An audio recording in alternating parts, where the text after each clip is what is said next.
ఎవరు తప్పు చేసినా ఎప్పుడో ఒకప్పుడు బయటపడాల్సిందే. ఈ విషయం పోలీసులకు బాగా తెలుసు. బహుశా అవి బయటపడతాయని ముందే తెలుసుకున్నారేమో. రాధాకిషన్ రావు గురించి ప్రశ్నిస్తే కేసీఆర్ ఇచ్చిన సమాధానం ఏంటో మీరు చూడండి. నాకు తెలియదు, నీకు అంత తెలుసా? కానీ రాష్ట్రంలో 100 మంది డీసీపీలు ఉంటారు, వాడు కూడా ఒక్కరి పేరు పట్టుకుని ఉన్నాను అడిగింది, నాకు అర్థం కాదు. సో అది నిజంగానే కేసీఆర్కు రాధాకిషన్ రావు ఎవరో తెలియదా? తెలియకుండానే రిటైర్ అయిన వ్యక్తికి 2 సార్లు ఎక్స్టెన్షన్ ఇచ్చారా ఓఎస్డీగా? వరుసగా అరెస్టులు జరుగుతుండడం, ప్రభాకర్ రావు తిరిగి వచ్చిన తర్వాత తన పేరే చెబుతారన్న భయంతోనే కేసీఆర్ ఇలా అబద్ధం ఆడినట్టు దీన్ని చూసిన ఎవరికైనా అర్థమైపోతుంది. తన కోసం రిస్క్ చేసిన వాళ్ళ పట్ల కేసీఆర్కు విశ్వాసం లేదేమో కానీ కేసీఆర్ తమకు చేసిన సాయం పట్ల మాత్రం రాధాకిషన్ రావు చాలా విశ్వాసంతో ఉన్నట్టుగా మనకి ఆ కన్ఫెషన్లో కనపడుతుంది. కావాలంటే ఆ స్టేట్మెంట్ మరొకసారి చూద్దాం. ఆయన ఇచ్చిన స్టేట్మెంట్లో మనం ఇందాక చూసాము.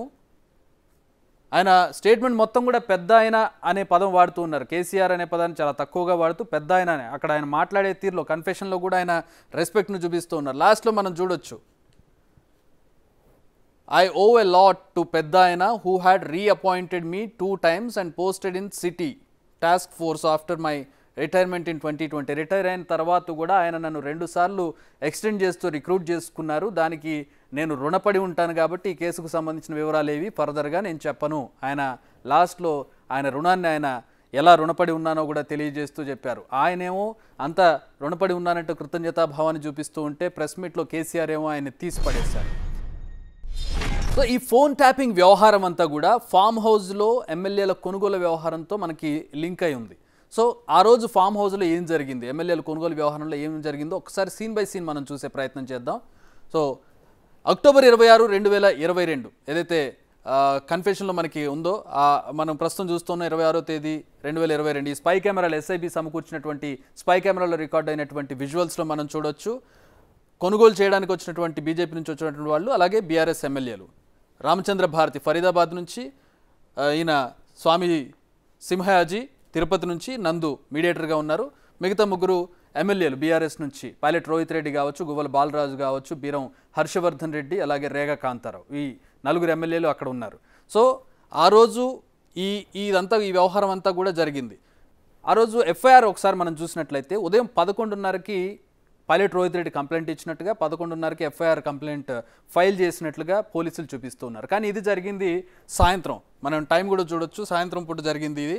సో ఈ సాయంత్రం జరిగిన దానికి పొద్దున ఎఫ్ఐఆర్ ఎట్లా ఫైల్ చేశారనే దాని మీద అనేక అనుమానాలు ఉన్నాయి. సో దీన్ని ఫ్యాబ్రికేట్ చేసి ఉదయం జరిగినట్టుగా, సరే ఉదయమే ఎఫ్ఐఆర్ ఫైల్ చేశారు అనుకుందాం. రూల్ ప్రకారం ఏం చేయాలి, ఎఫ్ఐఆర్ ఫైల్ చేసిన తర్వాత వెంటనే సోదాలు చేయాలి. ఒకవేళ ఇక్కడ ఎమ్మెల్యేల కొనుగోలు వ్యవహారం లంచాలు ఇవ్వడం జరుగుతుంది అనుకుంటే అది ఏసీబీ యాంటీ కరప్షన్ బ్యూరోకి కంప్లైంట్ ఇవ్వాలి పోలీసులు. అది చేయలేదు, ఉదయాన్నే రైడ్స్ చేయలేదు, సాయంత్రం వరకు వెయిట్ చేసి సాయంత్రం చేశారు. సో ఇది అక్టోబర్ 26న జరిగినటువంటి తతంగం. అరెస్టులు జరుగుతున్నటువంటి దృశ్యాలను కూడా మనం చూస్తున్న ఆ రోజు ఫామ్ హౌస్ దగ్గర కొన్ని ఛానల్స్తో ఆ రోజు అక్కడికి వెళ్ళి జరిగినటువంటి సంచలనం ఆ రోజు మనం చూసాం. సో నెక్స్ట్ 27వ తేదీన ఏం జరిగిందో ఒకసారి చూద్దాం. అంటే అరెస్ట్ జరిగినటువంటి నెక్స్ట్ డే నిందితులు రిమాండ్ రిజెక్ట్ చేశారు న్యాయమూర్తి. అరెస్ట్ చేసి తీసుకువెళ్ళి శంషాబాద్ రూరల్ పోలీస్ స్టేషన్లో 24 గంటల పాటు ఉంచారు. అరెస్ట్ చేసిన తర్వాత వెంటనే కోర్టులో ప్రొజెక్ట్ చేసే అవకాశం ఉన్నప్పటికీ కూడా 24 గంటల పాటు వీళ్ళందరినీ కూడా పోలీస్ స్టేషన్లో ఉంచారు. పోలీస్ స్టేషన్లో ఉంచి సాయంత్రం వనస్థలిపురంలో జడ్జ్ మెజిస్ట్రేట్ ముందుకు ఆయన ఇంట్లో వీళ్ళని ప్రవేశపెట్టడం జరిగింది. ఆయన ఏం చెప్పారంటే, ఇక్కడ అవినీతి నిరోధక చట్టానికి సంబంధించి కేసులు పెట్టారు, కానీ అక్కడ డబ్బు ఏమి దొరకలేదు. ఇక్కడ కొసమెరుపు ఏంటంటే, ఆ రోజు చేసిన రైడ్లో 100 కోట్ల వ్యవహారం జరిగిందని చెప్పి కంప్లైంట్ ఇచ్చాడు పైలట్ రోహిత్ రెడ్డి, కానీ ₹1 కూడా అక్కడ దొరకనటువంటి పరిస్థితి. సో ఇక్కడ డబ్బు ఏమి దొరకని సందర్భంలో అవినీతి నిరోధక చట్టం కింద కేసులు ఎలా పెడతారు? పైగా పెట్టిన సెక్షన్స్ అన్నీ కూడా 7 ఏళ్లలోపు జైలు శిక్ష పడే కేసులే కాబట్టి 41 CRPC ప్రకారం వీళ్ళందరికీ నోటీసులు ఇవ్వలేదు. సో రిమాండ్ను రిజెక్ట్ చేస్తున్నానంటూ న్యాయమూర్తి ఆ రోజు ఉత్తర్వులు జారీ చేశారు. సో ఆ రోజు రిమాండ్ రిజెక్ట్ చేయడం జరిగింది అక్టోబర్ 27న. సో నెక్స్ట్ మనం చూసినట్లయితే అక్టోబర్ 28 ఆ very next day 2 TV channels, ప్రధానమైనటువంటి టీవీ ఛానల్స్లో, ఇక్కడ దీన్ని మీరు చాలా కీలకంగా గమనించాలి, 2 టీవీ ఛానల్స్లో ఫోన్ కాల్ రికార్డింగ్స్ ప్లే అయ్యాయి. ఆ తర్వాత మిగతా ఛానల్స్కి వెళ్ళాయి, అది వేరే విషయం. సో ఆ 2 టీవీ ఛానల్స్లో ప్లే అయినటువంటి ఫోన్ కాల్ రికార్డింగ్స్ మనం చూస్తున్నాం. మనకి ఆడియోస్ కూడా అవైలబుల్ ఉంటాయి. ఇక్కడ ప్లే అయినటువంటి 2 ఆడియో కాల్స్లో ఒకదాని మీద చాలా కీలకమైనటువంటి అనుమానాలు మనకు కనబడుతూ ఉంటాయి. ఒకటేంటంటే రోహిత్ రెడ్డి స్వామీజీతో మాట్లాడినటువంటి రామచంద్ర భారత్ తోటి అలాగే నందకుమార్ తోటి పైలట్ రోహిత్ రెడ్డి మాట్లాడినటువంటి ఒక ఆడియో కాల్. ఈ ఆడియో కాల్ వరకు ఓకే, ఎందుకంటే పైలట్ రోహిత్ రెడ్డి కూడా మాట్లాడాడు కాబట్టి పైలట్ రోహిత్ రెడ్డి ఈ ఆడియో కాల్ ఇచ్చాడని అనుకుందాం. రెండో ఆడియో కాల్ వచ్చేసరికి మనకి రామచంద్ర భారతి, నందకుమార్, స్వామి సింహయాజీ వీళ్ళు ముగ్గురు, అంటే వీళ్ళు ఎవరితోటి బీఆర్ఎస్ ఎమ్మెల్యేలతో సంబంధం లేకుండా వాళ్ళ ముగ్గురు మాట్లాడుకున్నటువంటి ఫోన్ ఆడియో కాల్ ఇక్కడ రెండోదిగా ప్లే అయింది. సరే, ఇది పైలట్ రోహిత్ రెడ్డి ఇచ్చాడు అనుకుందాం. మరి వాళ్ళ ముగ్గురు మధ్యలో జరిగినటువంటి ఆడియో కాల్ ఎవరు తీసుకొచ్చారు? అయితే వాళ్ళ ముగ్గురులో ఎవరో ఒకళ్ళు ఇవ్వాలి. వాళ్ళు ఇస్తారా? ఇవ్వరు. సో వాళ్ళు ఇవ్వకుండా పోలీసులకు ఆ రెండో ఆడియో కాల్ ఎలా వచ్చింది? ఇక్కడే మనం ఇంకొకసారి కన్ఫెషన్ రిపోర్ట్లోకి వెళ్ళాలి. ఒకసారి కన్ఫెషన్ మనం చూద్దాం.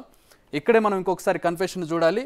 సో రాధాకిషన్ రావు ఇచ్చినటువంటి కన్ఫెషన్లో ఈ పారాలో మనం లాస్ట్లో చూసినట్లయితే the surveillance and provided one audio clip by intercepting the cell phones.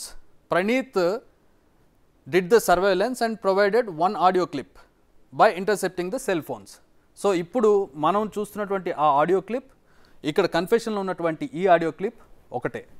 So ఇక్కడ మనకి అర్థం చేసుకోవచ్చు క్లియర్గా, ఇక్కడ ఫోన్ ట్యాపింగ్ జరిగింది. ఫోన్ ట్యాపింగ్ జరగడం వల్లే ఎవరో థర్డ్ పర్సన్ ఆడియో కాల్ మనకు వచ్చింది. ఆ ఆడియో కాల్ని ప్రొవైడ్ చేసినట్లుగా ఇక్కడ రాధాకిషన్ రావు కూడా తన కన్ఫెషన్లో తెలియజేశాడు. సో ఆడియో కాల్ని ఆ రోజు పోలీసులు రిలీజ్ చేశారు.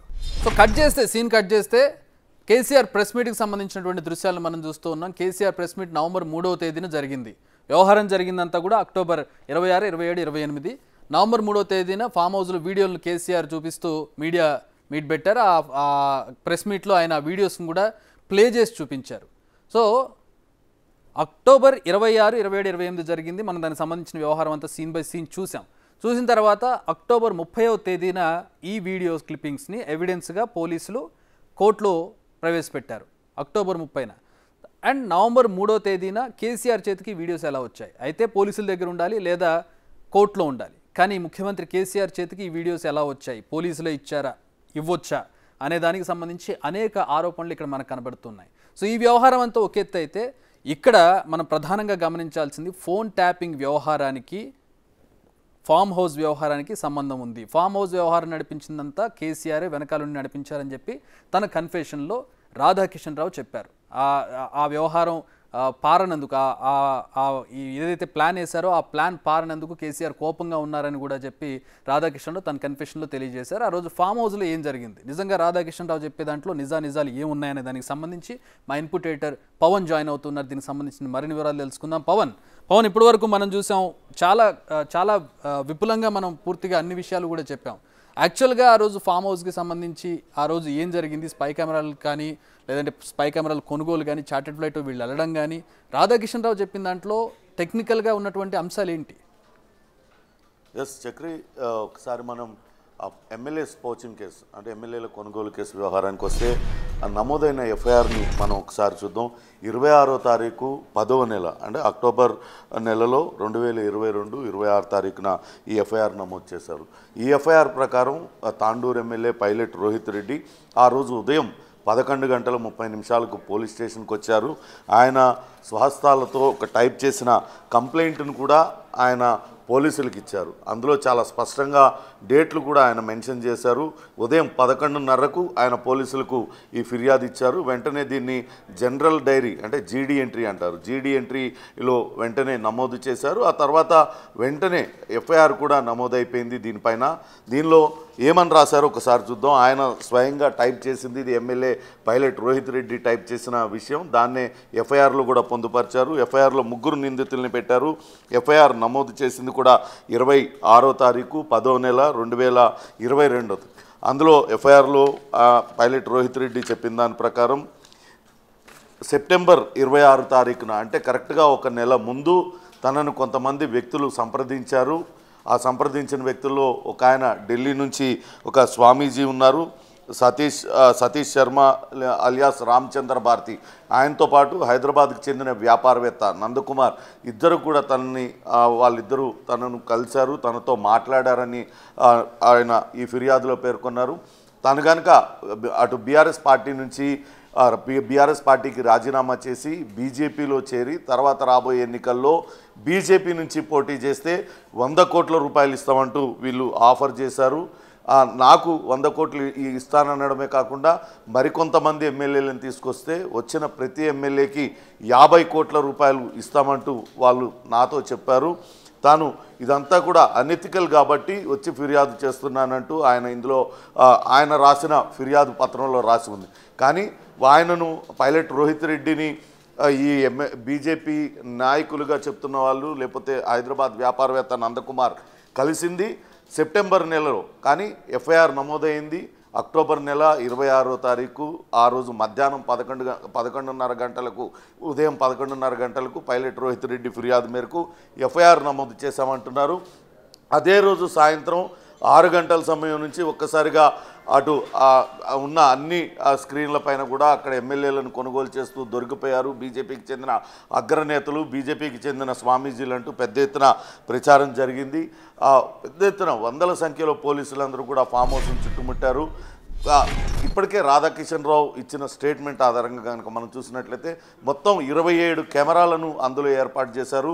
రాధాకిషన్ రావు స్వయంగా 2 ఆఫీసర్లను ఢిల్లీ పంపించి ఢిల్లీలో వాటికి సంబంధించిన స్పై కెమెరాలన్నీ కూడా కొనుగోలు చేసి తీసుకొచ్చి అందులో అమర్చారు. అంటే 26వ తారీఖున ఉదయం ఆయన 11:30 కంప్లైంట్ ఇస్తే సాయంత్రం 5 గంటలకల్లా ఢిల్లీ వెళ్ళి ఇవన్నీ కూడా కొనుగోలు చేసి తీసుకొచ్చి ఇక్కడ ఫిట్ చేసి వాళ్ళందరినీ రెడ్ హ్యాండెడ్గా పట్టుకోవడం అనేది సాధ్యమేనా అనే అనుమానం కలుగుతుంది. అంటే ముందుగానే pilot Rohit Reddy phone tapping జరిగింది. ఆయన ఫోన్ ట్యాపింగ్ ద్వారానే ఈ విషయం అంతా కూడా బయటపడింది.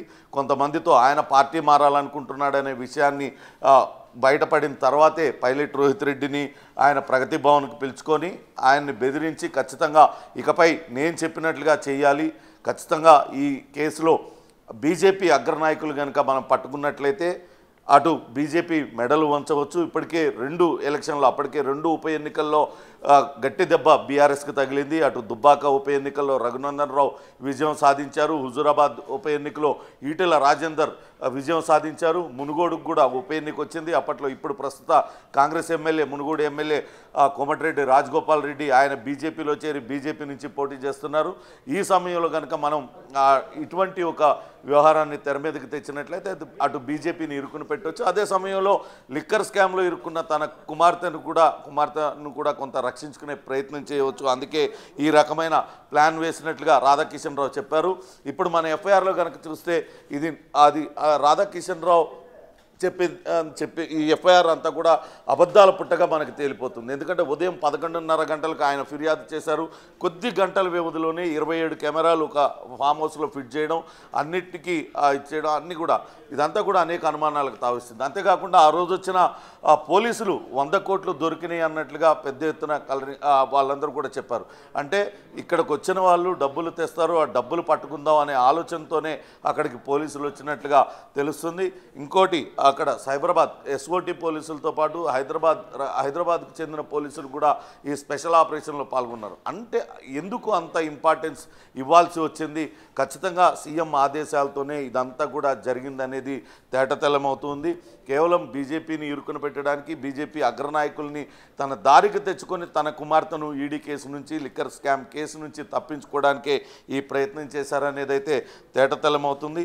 మరో ముఖ్యమైన విషయం, ఈ కేసు దర్యాప్తు చేయడానికి ప్రత్యేకంగా అప్పటికప్పుడు ఒక సిట్టును ఏర్పాటు చేశారు. అప్పట్లో హైదరాబాద్ కమిషనర్గా ఉన్న సివి ఆనంద్తో పాటు నల్గొండ కమిషనర్గా పనిచేస్తున్న రెమా రాజేశ్వరి, అట్లనే కమలేశ్వర్ సెంగేవార్ ఐపీఎస్ అధికారి, ఆయనతో పాటు ఇప్పుడు శంషాబాద్ డీసీపీగా ఉన్న గతంలో చేసిన జగదీశ్వర్ రెడ్డి, ఎన్ వెంకటేశ్వర్లు, ఈయన ఎస్పీగా పనిచేసేవాళ్ళు, అట్లనే గంగాధర్ అప్పట్లో రాజేందర్ నగర్ ఏసీపీగా చేసిన గంగాధర్తో పాటు మొయినాబాద్ ఇన్స్పెక్టర్గా ఉన్న లక్ష్మీరెడ్డి, వీళ్ళతో ఒక సిట్టును ఏర్పాటు చేశారు. అక్కడ కేరళకి వీళ్ళని ప్రత్యేకంగా ఒక ఫ్లైట్లో అధికారులు పంపించారు. కానీ వీళ్ళలో ఈ కేసు దర్యాప్తు చేస్తున్న అధికారులు వెళ్తే మనమేమి ఎటువంటి అనుమానాలకు తావలేదు. ఇందులో కేవలం రెమా రాజేశ్వర్తో పాటు గట్టుమల్లు, అప్పట్లో ఎస్ఐబిలో పనిచేస్తున్న గట్టుమల్లుని పంపించారు. గట్టుమల్లు గతంలో హైదరాబాద్ టాస్క్ ఫోర్స్లో కూడా పనిచేశారు. గట్టుమల్లు, రెమా రాజేశ్వరి తదితరులు ఒక ప్రత్యేక విమానంలో స్పెషల్ ఫ్లైట్లో, వాళ్ళు చార్టర్డ్ ఫ్లైట్లో ఇక్కడ నుంచి కేరళ వెళ్ళారు. కేరళలో తుషార్ వెల్లాపల్లి, అలానే జగ్గుస్వామి కోసం వీళ్ళు వెళ్ళారు. తుషార్ వేలపల్లి ఆయన అక్కడ కేరళలో భారత ధర్మ జనసేన BDJS అనే పార్టీకి అధ్యక్షుడిగా ఉన్నారు. RSS భావజాలం కలిగిన వాళ్ళు. అట్లనే ఒక జగ్గుస్వామి ఈయనను వీళ్ళిద్దరిని కూడా ఈ కేసుతో సంబంధం ఉంది. వీళ్ళిద్దరు కూడా కర్ణాటక రాష్ట్రానికి చెందిన BL సంతోష్, ఆయన బీజేపీ జాతీయ ప్రధాన కార్యదర్శిగా పనిచేస్తున్నారు. ఆయనకు అత్యంత సన్నిహితులు కావడంతో వీళ్ళని కనుక పట్టుకున్నట్లయితే ఆయన్ని ఈ కేసులో ఇరికించడం ద్వారా అటు లబ్ధి పొందాలని ప్రయత్నించారనేది రాధాకిషన్ రావు చెప్పిన విషయం. దానికి తగ్గట్టుగానే ఈ అధికారులందరూ కూడా అక్కడికి స్పెషల్ ఫ్లైట్లో వెళ్ళడం, కాకపోతే అక్కడ వాళ్ళకి ఎవరు దొరకకపోవడంతో వాళ్ళు ఉట్టి చేతులతో తిరిగి రావాల్సి వచ్చింది. ఫోన్ ట్యాపింగ్ వ్యవహారం వల్లే ఎమ్మెల్యేల కొనుగోలు వ్యవహారం అనేది, లేదంటే ఎమ్మెల్యేల కొనుగోలుకు సంబంధించిన ఈ ప్లాన్ ఏదైతే ఉందో వాళ్ళని ట్రాప్ చేసి కేసులు చేసి బీజేపీని కిందకి తీసుకురావాలి, బీజేపీని కాంప్రమైజ్ అవ్వడానికి తీసుకురావాలనే వ్యవహారం ఏదైతే ఉందో ఇదంతా ఫోన్ ట్యాపింగ్ వల్లే సాధ్యమైంది అనేది ఇటు రాధాకిషన్ రావు కన్ఫెషన్లో మనకు కనబడుతుంది. ఆ కన్ఫెషన్ త్రూ మనం డాట్స్ కనెక్ట్ చేస్తే ఫామ్ హౌస్లో ఎమ్మెల్యేల కొనుగోలు వ్యవహారానికి సంబంధించి సీన్ టు సీన్ వ్యవహారం మనం అనలైజ్ చేస్తే కనుక కన్ఫెషన్ అండ్ ఈ ఫామ్ హౌస్లో జరిగినటువంటి ఎపిసోడ్స్ అన్నీ కూడా రెండు టాలీ అవుతున్నటువంటి పరిస్థితి. ఒక పక్కన రాధాకిషన్ రావు ఎవరో కేసీఆర్ నాకు తెలియదు అంటారు, కేసీఆరే నాకు దేవుడు, ఆయనకు రుణపడి ఉన్నాను పెద్ద ఆయన అంటూ రాధాకిషన్ రావు చెబుతున్నటువంటి పరిస్థితి. మొత్తం 3 వ్యవహారాలు కూడా ఇంటర్లింక్డ్గా ఉందనేది చాలా స్పష్టంగా మనకు కనబడుతోంది. సో ఈరోజు ది నేకెడ్ ట్రూత్లో మనం క్లియర్గా చూస్తూ ఉన్నాం. ఈ ఫోన్ ట్యాపింగ్ వ్యవహారం వెనకాల ఉన్న కర్త కర్మ క్రియ కేసీఆర్ అనేది క్లియర్గా అర్థమవుతున్నటువంటి పరిస్థితి. దీనికి ప్రధానంగా ఒకటి బీజేపీని కాంప్రమైజింగ్ స్టేజ్కి తీసుకురావడానికి BL సంతోష్ని అరెస్ట్ చేయించి బీజేపీని చేతిలో పెట్టుకోవడానికి ఆయన ప్రయత్నాలు జరిగాయనేది మనకు అర్థమవుతుంది. అలాగే మునుగోడు బై ఎలక్షన్లో గెలుపొందాలి, బీజేపీని దెబ్బగొట్టాలి, ఎదుగుతున్నటువంటి ప్రతి ఎలక్షన్లోనూ స్టెప్ బై స్టెప్ ఎదుగుతున్నటువంటి బీజేపీని కిందికి తీసుకురావాలి, ఆ విజయాలకు అడ్డుకట్ట వేయాలనే ఒక ప్లాన్ కనపడుతుంది. అదే సందర్భంలో తన కుమార్తె ఎమ్మెల్సీ కవితను లిక్కర్ కేసు నుంచి బయటకు తీసుకురావాలనేటటువంటి ఒక ప్లాన్ అనేది ఈ విషయంలో మనకు కనబడుతుంది. దీనికి అంతటికీ ఫోన్ ట్యాపింగ్ని ఉపయోగించారనేది ఇక్కడ క్లియర్గా ఎస్టాబ్లిష్ అవుతుంది. సో దీన్ని ఎవరు ఉపయోగించారు, ఎలా ఉపయోగించారనేది ఈరోజు ది నేకెడ్ ట్రూత్లో మీకు క్లియర్గా అర్థమవుతుంది అనుకుంటూ ఉన్నాను. మరిన్ని అప్డేట్స్తో మరిన్ని నగ్న సత్యాలతో నెక్స్ట్ ది నేకెడ్ ట్రూత్లో మళ్ళీ కలుద్దాం. Stay tuned.